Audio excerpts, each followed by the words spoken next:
Study IQ IAS, अब तैयारी हुई affordable. Right to abortion for women in India. दोस्तों, एक महिला अपने जीवन में अलग अलग तरह के रिश्ते निभाती है। एक माँ, एक बेटी, एक बहन और कभी एक दोस्त। लेकिन एक लोकप्रिय धारणा यह है कि एक महिला मातृत्व के बिना अधूरी है, और इसी के चलते अक्सर एक महिला के मातृत्व को उसकी खुद की स्वतंत्रता से भी अधिक इंपॉर्टेंस दी जाती है। यही कारण है कि वुमेन राइट ग्रुप से लेकर लीगल राइट एक्टिविस्ट तक सभी एक लंबे अरसे से ये सवाल पूछते आए हैं कि मातृत्व एक विकल्प है या मजबूरी। जहां इसी एक सवाल ने अबॉर्शन या गर्भपात को एक ऐसा कंट्रोवर्शियल टॉपिक बना दिया है कि इसे लेकर बीते कई दशकों से रिलीजियस, एथिकल, सोशल और लीगल ग्राउंड्स पर डिबेट्स का दौर जारी है। और इसी का नतीजा है कि जहां एक ओर फ्रांस हाल ही में अपनी महिलाओं को अबॉर्शन का कॉन्स्टिट्यूशनल राइट प्रोवाइड करके ऐसा करने वाला दुनिया का पहला देश बन गया है, तो वहीं दूसरी ओर इसी क्षेत्र में एक लैंडमार्क जजमेंट सुनाने वाला USA एक बार फिर अपना रुख पलटते हुए महिलाओं के राइट टू अबॉर्शन को उनसे वापस लेता दिखाई दे रहा है। जबकि अगर हम भारत की बात करें तो आज भी अबॉर्शन के मुद्दे को लेकर हम एक ग्रे एरिया में खड़े देखे जा सकते हैं, जिसे देखकर ऐसा मालूम होता है कि मानो हर कोई अपनी अपनी तरह से इस प्रश्न का उत्तर ढूंढने में लगा है कि आखिर एक महिला को अपनी कोख में पल रहे बच्चे का अबॉर्शन करने का एब्सोल्यूट राइट दिया जाए या नहीं। क्या एक जननी को यह अधिकार मिलना चाहिए कि वो ये फैसला कर सके कि वो जीवन को इस दुनिया में लाना चाहती भी है या नहीं, या फिर इसके बीच में धार्मिक मान्यताओं या सोशल कस्टम्स या फिर उस गर्भ में पल रहे बच्चे को प्रायोरिटी दी जानी चाहिए। आइए आज हम इसी विषय पर चर्चा करते हैं और इस डिबेट को समझने के साथ साथ भारत में अबॉर्शन के लीगल फ्रेमवर्क को भी करीब से जानने का प्रयास करते हैं। लेकिन आज का हमारा ये डिस्कशन शुरू करने से पहले हम आपको ये बता दें कि ये टॉपिक आपके UPSC मेंस GS पेपर 1 के इंडियन सोसाइटी और GS पेपर 2 के गवर्नेंस से रिलेटेड सेक्शन के पर्सपेक्टिव से भी इंपॉर्टेंट है। Global trend of abortion laws. दोस्तों, यदि हम अबॉर्शन लॉज को लेकर ग्लोबल ट्रेंड पर नजर डालें तो हम पाएंगे कि धार्मिक, सांस्कृतिक, सामाजिक और राजनीतिक कारकों या रीजंस की वजह से दुनिया के अलग अलग देशों और रीजन्स में इन्हें लेकर काफी ज्यादा वेरिएशंस मौजूद हैं। मगर लीगल एक्सपर्ट्स का मानना है कि अबॉर्शन को लेकर प्रोग्रेसिव लॉज की जड़ों को 1973 में USA के रो वर्सेस वेड केस में देखा जा सकता है, क्योंकि इस ऐतिहासिक केस में यह माना गया कि USA का कॉन्स्टिट्यूशन एक महिला के right to have an abortion को प्रोटेक्ट करता है, जहां एक महिला को कुछ लीगल रिस्ट्रिक्शंस के साथ यह अधिकार होगा कि वो अपनी राइट टू प्राइवेसी और अपने राइट टू लाइफ के बेसिस पर ऑन डिमांड अबॉर्शन करा सके। ये वो पहला केस था जहां अबॉर्शन को एक महिला के फंडामेंटल राइट्स के साथ जोड़कर देखा जाने लगा, और इसी के बाद USA के साथ साथ दुनिया भर में इन्हीं लाइंस पर अबॉर्शन लॉज को लेकर डिस्कशंस और डिबेट तेज हो गए। वहीं अगर हम आज की स्थिति देखें तो global legal advocacy organization center for reproductive rights के अनुसार आज दुनिया के 24 देशों में अबॉर्शन करवाना कंप्लीटली प्रोहिबिटेड है, जिनमें यूरोप के अंडोरा और माल्टा, सेंट्रल अमेरिका के एल साल्वाडोर और हॉन्डुरस, अफ्रीका के सेनेगल और इजिप्ट और एशिया के फिलीपींस और लेओस जैसे देश भी शामिल हैं। इसके अलावा दुनिया की तकरीबन 50 कंट्रीज और रीजन्स में हमें अबॉर्शन को लेकर सिवियर रिस्ट्रिक्शंस देखने को मिलते हैं, जहां कुछ देशों में केवल प्रेग्नेंट वुमेन की हेल्थ रिस्क को देखते हुए ही अबॉर्शंस अलाउड हैं। इन देशों में लीबिया, ईरान, इंडोनेशिया, वेनेजुएला और नाइजीरिया जैसे देश शामिल हैं। तो वहीं कुछ देश रेप, इंसेस्ट या फीटल एब्नॉर्मैलिटीज जैसे केसेस में अबॉर्शन का एक्सेप्शन देते हैं। उदाहरण के लिए ब्राजील में अबॉर्शन करवाना इलीगल है, मगर यदि एक महिला रेप केस की वजह से प्रेग्नेंट हुई हो या फिर मदर की लाइफ को खतरा हो या फीटस का ब्रेन अंडर डेवलप्ड रह गया हो, तो ऐसी सिचुएशंस में ब्राजील का लॉ ऐसी प्रेग्नेंट लेडी को डॉक्टर और 3 दूसरे क्लिनिकल एक्सपर्ट्स के अप्रूवल के बाद सर्टेन रिस्ट्रिक्शंस के साथ अबॉर्शन की इजाजत देता है। इसी तरह पोलैंड में भी जनवरी 2021 में अबॉर्शन को लेकर एक नियर टोटल बैन इंट्रोड्यूस कर दिया गया, जहां केवल रेप, इंसेस्ट या मदर की लाइफ रिस्क के केसेस में ही अबॉर्शन को अलाउ किया जाता है। जबकि सिवियर और इरिवर्सिबल फीटल एब्नॉर्मैलिटीज के केसेस को अब एक्सेप्शंस की लिस्ट से हटा दिया गया है, जिसका कारण ये है कि 2019 में इसी को आधार बनाकर यहां के 98% अबॉर्शंस कैरी आउट किए गए। पोलैंड में अबॉर्शन पर 2021 में लगाए गए इस बैन के बाद से ही वहां पर इसके खिलाफ विरोध जारी है। वहीं जैसा हमने आपको बताया कि पोलैंड के नजदीक स्थित फ्रांस में महिलाओं को अबॉर्शन का संवैधानिक अधिकार दिया गया है, जहां फ्रांस में इस कानून के आने से महिलाओं को अबॉर्शन की आजादी मिल जाएगी। फ्रांस के साथ ही कई यूरोपीय देश अबॉर्शन के अधिकार का दायरा बढ़ाने पर विचार कर रहे हैं। हालांकि ज्यादातर यूरोपीय देशों में सशर्त अबॉर्शन वैध है। यूरोप के 40 से ज्यादा देशों में महिलाएं गर्भावस्था के दिनों के आधार पर अबॉर्शन की सुविधा ले सकती हैं। आसान भाषा में समझे तो अगर जांच में होने वाले बच्चे को कोई गंभीर बीमारी पाई जाती है या गर्भावस्था का समय कम है तो ऐसी प्रेग्नेंट लेडी को अबॉर्शन कराने का अधिकार है। इसी तरह ब्रिटेन में अबॉर्शन एक्ट 1967 के तहत अबॉर्शन वैध है। हालांकि यहां गर्भावस्था के 24 हफ्ते तक 2 डॉक्टरों की मंजूरी मिलने पर अबॉर्शन की छूट है। वहीं अगर मां के जीवन को बच्चा पैदा करने से खतरा है तो अबॉर्शन वैध माना जाता है।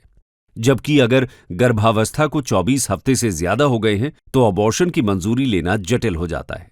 इंग्लैंड और वेल्स में अगर किसी महिला ने 24 हफ्ते से ज्यादा के गर्भ का अबॉर्शन कराया तो महिला पर offences against the person act 1861 के तहत केस दर्ज किया जा सकता है। हालांकि अब ब्रिटिश संसद में कानून निर्माता इस कानून की संबंधित धारा को हटाने पर विचार कर रहे हैं। वहीं जून 2022 में अमेरिका की सुप्रीम कोर्ट ने अबॉर्शन से जुड़े 50 साल पुराने फैसले रो वर्सेस वेड को पलट दिया, जिसके बाद अब वहां पर महिलाओं के पास अबॉर्शन का संवैधानिक अधिकार यानी राइट टू अबॉर्शन नहीं होगा। उसके 1 डजन से ज्यादा स्टेट्स में ट्रिगर लॉज बनाकर अबॉर्शन पर कंप्लीट बैन लगा दिया गया, जबकि बाकी स्टेट्स में अबॉर्शन पर सिवियर रिस्ट्रिक्शंस हैं। आज की स्थिति में यूएसए में केवल कैलिफोर्निया, मिशिगन, ओहायो और वर्मोंट के स्टेट कॉन्स्टिट्यूशन में ही अबॉर्शन को लेकर एक्सप्लिसिट राइट्स मौजूद हैं। जबकि अगर हम यूएसए से निकलकर रशिया की बात करें तो रूस में कोई भी महिला 12 हफ्ते तक की गर्भावस्था को बिना किसी शर्त टर्मिनेट करा सकती है। वहीं रेप के मामलों में 22 हफ्ते तक अबॉर्शन करा सकती है। अगर कोई मेडिकल कंडीशन है तो गर्भावस्था के किसी भी हफ्ते में अबॉर्शन की छूट रहती है। हालांकि रूस के राष्ट्रपति व्लादिमीर पुतिन चाहते हैं कि रूसी महिलाएं बड़े परिवार पर ध्यान दें। इसके लिए उन्होंने बाकायदा महिलाओं से अनुरोध भी किया था। खासतौर पर रूस और यूक्रेन के बीच 2022 से जारी जंग के बाद यहां अबॉर्शन के अधिकारों पर दबाव बढ़ा है। दोस्तों, ये केवल कुछ देशों के उदाहरण हैं और अबॉर्शन कानून अलग अलग देशों में काफी भिन्न हो सकते हैं। मगर अब इन देशों के लीगल फ्रेमवर्क में झांकने के बाद हम भारत में इसके इतिहास को समझ लेते हैं। History of abortion laws in India. दोस्तों, अगर हम भारत की बात करें तो 1960 के दशक तक भारत में अबॉर्शन को लेकर कोई मैकेनिज्म मौजूद नहीं था, जिसके चलते मां की जान को बचाने के लिए गुड फेथ में किए गए अबॉर्शन को छोड़कर सभी तरह के अबॉर्शंस इल्लीगल माने जाते थे, जिन्हें करने पर एक महिला के लिए इंडियन पीनल कोड के सेक्शन 312 के तहत 3 साल की सजा और आईपीसी की सेक्शन 313 के तहत 10 साल की सजा के साथ ही जुर्माने का प्रोविजन किया गया था। हालांकि 1960 के दशक के मध्य तक इस मामले में बहस तेज हो गई और देश में वुमेन राइट्स, मेंटल हेल्थ और रिप्रोडक्टिव राइट्स जैसे अधिकारों को लेकर आवाज उठने लगी। इन्हीं बहस और मांग को ध्यान में रखते हुए 1964 में यूनियन हेल्थ मिनिस्ट्री ने अबॉर्शन से जुड़े सामाजिक, सांस्कृतिक और कानूनी पहलुओं के अध्ययन के लिए एक कमेटी का गठन किया, जिसका नाम था शांतिलाल शाह कमेटी। डॉक्टर शांतिलाल शाह की अध्यक्षता वाले समूह को अबॉर्शन के मामले की जांच करने और ये तय करने के लिए कहा गया कि क्या भारत को इसके लिए एक कानून की आवश्यकता है या नहीं। अबॉर्शन से जुड़े अलग अलग पहलुओं की स्टडी के बाद इस कमेटी ने 1966 में सरकार को रिपोर्ट पेश की और ये सुझाव दिया कि भारत में अबॉर्शन लीगल फॉर्म में वैलिड होना चाहिए। कमेटी ने माना कि अबॉर्शन के लीगली वैलिड होने से महिलाओं के जीवन और स्वास्थ्य से संबंधित खतरों को कम किया जा सकता है। इस कमेटी की सिफारिशों के बाद सरकार ने 1969 में पार्लियामेंट में मेडिकल टर्मिनेशन बिल पेश किया, जिसके बाद यूएसए में रो वर्सेस वेड केस में फैसला सुनाने से कुछ महीने पहले ही इंडियन पार्लियामेंट ने 1 अप्रैल 1972 को मेडिकल टर्मिनेशन ऑफ प्रेगनेंसी यानी एमटीपी एक्ट लागू कर दिया, जिसके तहत महिलाओं को अबॉर्शन का कानूनी अधिकार मिला, जिससे न केवल सेफ अबॉर्शन के एक्सेस को प्रमोट किया जा सका बल्कि अनट्रेन्ड लोगों द्वारा चोरी छुपे किए जा रहे अनसेफ प्रोसीजर्स पर भी अंकुश लगाया जा सका। जिससे एक महिला की लाइफ और हेल्थ को मेडिकल और कंपैशनेट ग्राउंड्स पर बचाया जा सके और मैटरनल मोर्टेलिटी पर रोक लगाई जा सके।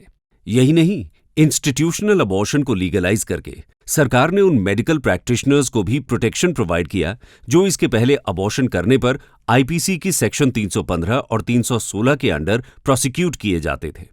यहां तक कि मेडिकल टर्मिनेशन ऑफ प्रेगनेंसी यानी एमटीपी एक्ट के रूप में इस लॉ का नाम भी इस तरह से स्ट्रेटेजिकली चूज किया गया था कि इसके थ्रू किसी भी तरह के रिलीजियस या एथिकल ऑब्जेक्शंस को अवॉइड किया जा सके और साथ ही इस प्रोसीजर को परमिट करने के पीछे के मेडिकल रीजनिंग को हाईलाइट किया जा सके।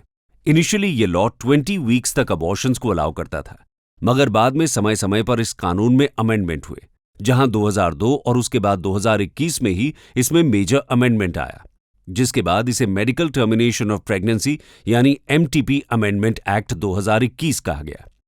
असल में 1971 का एमटीपी एक्ट एक महिला को अनप्लैन्ड और एक्सीडेंटल प्रेगनेंसीज को अबॉर्ट करने का हक तो देता था, मगर फिर भी इसे लेकर ultimate decision making power doctors के पास ही थी।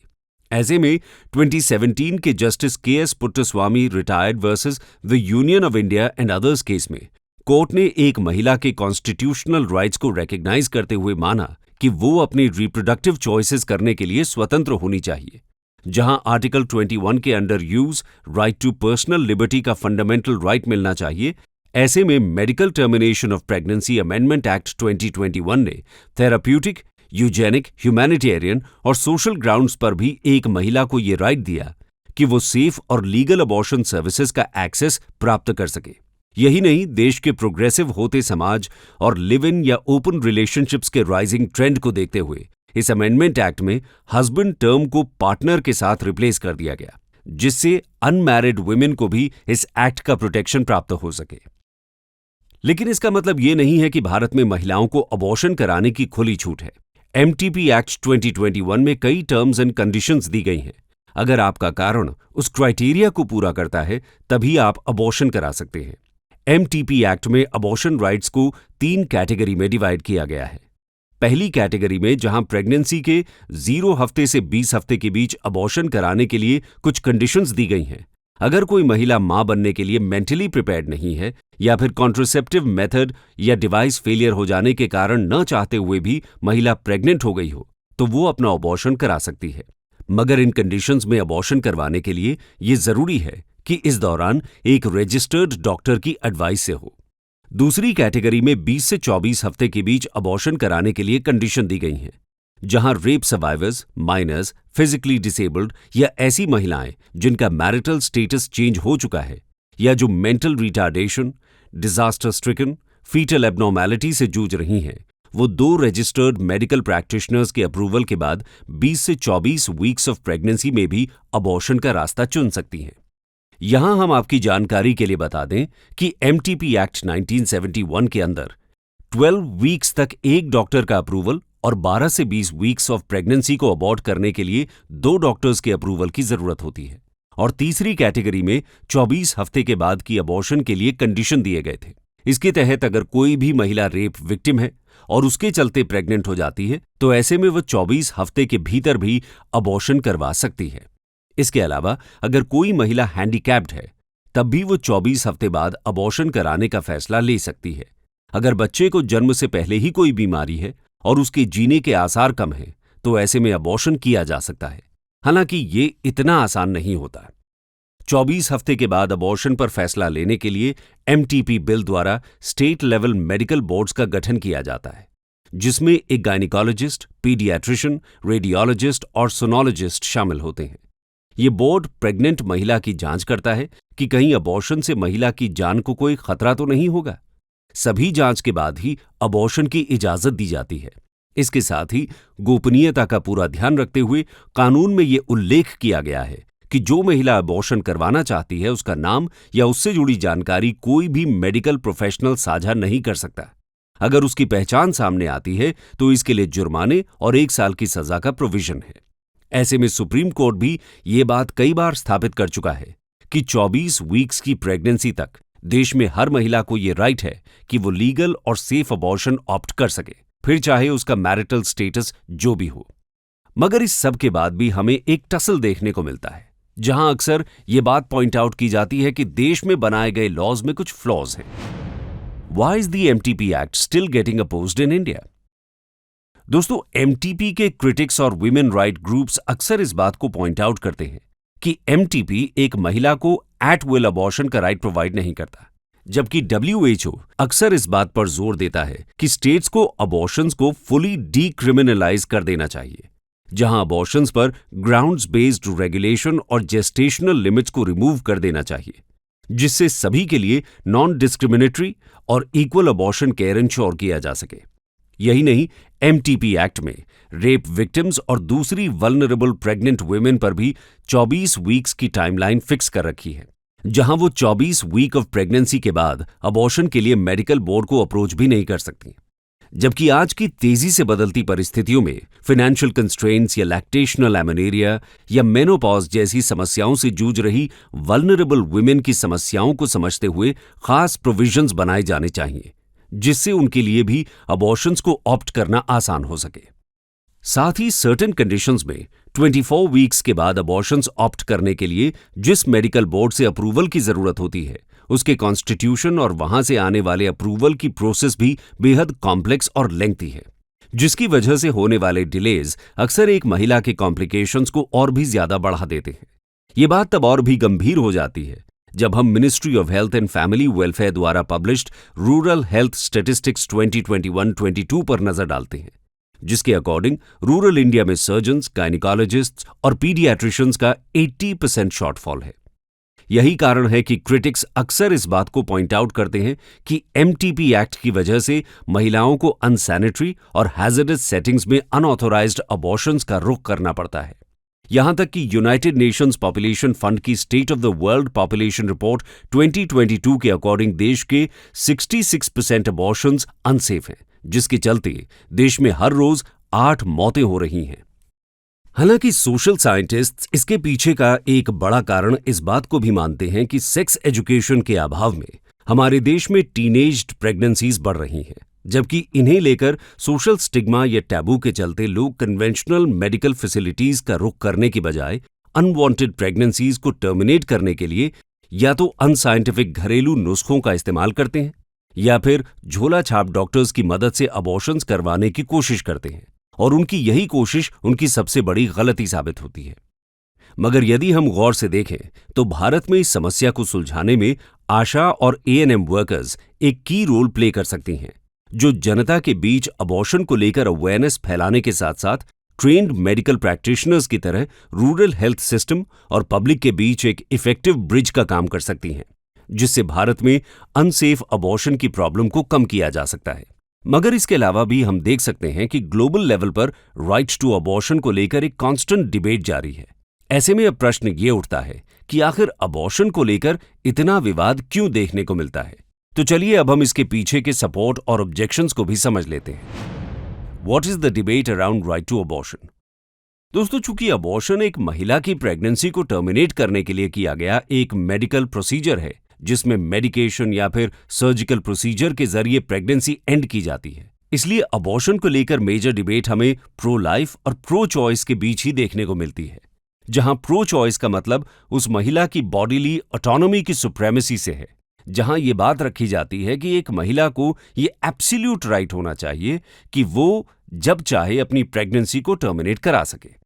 जबकि प्रो लाइफ की वकालत करने वाले फीटस या गर्भ में पल रहे बच्चे के राइट टू लाइफ के सुप्रीम होने की बात सामने रखते हैं, जिसमें खास तौर पर रिलीजियस बिलीफ्स भी एक बड़ा रोल प्ले करते हैं, जहां ये बहुत से रिलीजन्स में ये माना जाता है कि एक फीटस के एग्जिस्टेंस में आने के साथ ही उसमें प्राण या सोल का एग्जिस्टेंस होता है, जिसके चलते कुछ सोशल वैल्यूज में अबॉर्शन को एक जीव हत्या के समान भी माना जाता है, जहां अबॉर्शन के एब्सोल्यूट राइट को फॉर्म ऑफ कॉन्ट्रसेप्शन से इक्वेट किया जाता है, जहां यह तर्क दिया जाता है कि यदि अबॉर्शन को एब्सोल्यूट राइट दे दिया गया तो हमें फ्यूचर में और भी ज्यादा रेकलेस प्रेगनेंसीज देखने को मिलेंगी, जो मॉरल ग्राउंड्स पर एक बेहद गलत प्रेसिडेंट सेट करेगा।